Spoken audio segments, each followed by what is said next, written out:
Nagluluto ako ng paksiw na Gigi.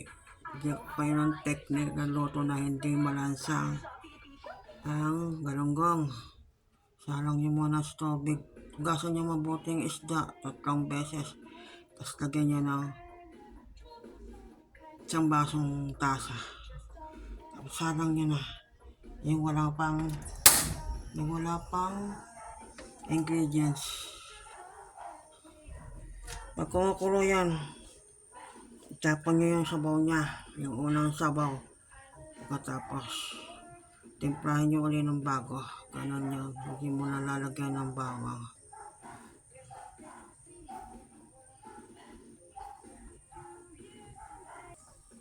Kaya kumukulo na yung isda.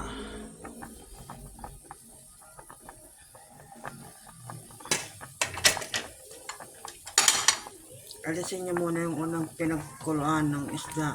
Hihitaan natin po. Tapon nyo yung unang pinagkuluan. Para matanggal yung lansa.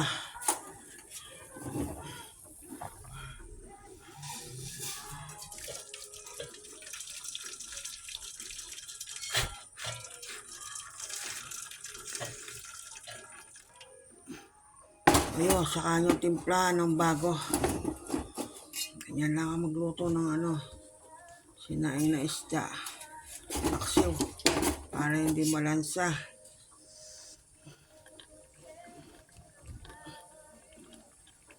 Saka nyo timplahan ngayon.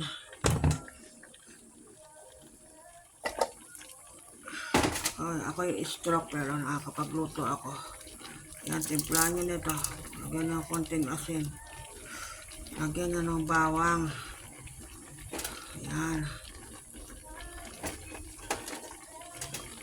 Para masarap. Masarap yan. Hindi yung malansa pag naluto. Tatapon nyo kasi yung unang pinagkuluan.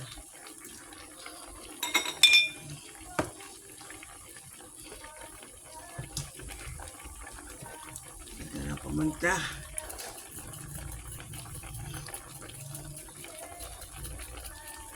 Sa nanonood pa sa inyo, pakilike naman po at subscribe.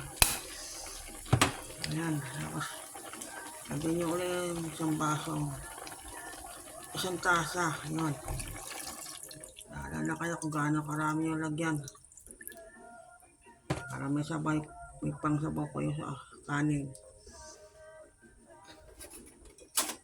Lagyan nito suka. Ako hindi maglalagay ng maraming suka sa isda para hindi masyadong maasim. Sabay-sabay na yan. Kahit di na kayo maglagay ng magic syrup, konting patis. Masarap na yan pag naluto. Tapos,